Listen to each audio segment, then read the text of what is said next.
ఓం శ్రీ గురుభ్యో నమః. ఓం శ్రీకృష్ణ పరబ్రహ్మణే నమః. అద శ్రీమద్భగవద్గీతా సప్తదశోऽధ్యాయః.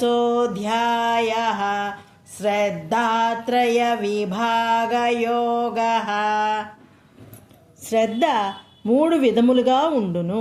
సాత్విక శ్రద్ధ, రాజసిక శ్రద్ధ, తామసిక శ్రద్ధ అని 3 విధములైన శ్రద్ధా గుణమును గురించి చెప్పబడిన అధ్యాయం 1 వలన దీనికి శ్రద్ధాత్రయ విభాగ యోగం అని పేరు కలిగెను. 15వ శ్లోకము. అనుద్వేగకరం వాక్యం సత్యం ప్రియహితం చయత్ స్వాధ్యాయాభ్యసనం చైవ వాంగ్మయం తప ఉచ్యతే. ఉచ్చరింపబడు వాక్యము పరుల మనస్సునకు నొప్పి కలగ చేరాదు. అది సత్యమై ఉండవలెను.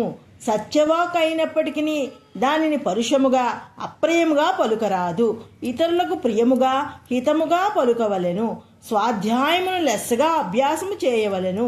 ధ్యానమే ముఖ్యమైనప్పటికీ విరామ సమయములందు శాస్త్రాదులను పరిశీలించుట, అధ్యయనము చేయుట నిప్పుకు గాలి తోడైనట్లు అతని ధ్యానాదులకు చాలా సహాయకారిగా ఉండును.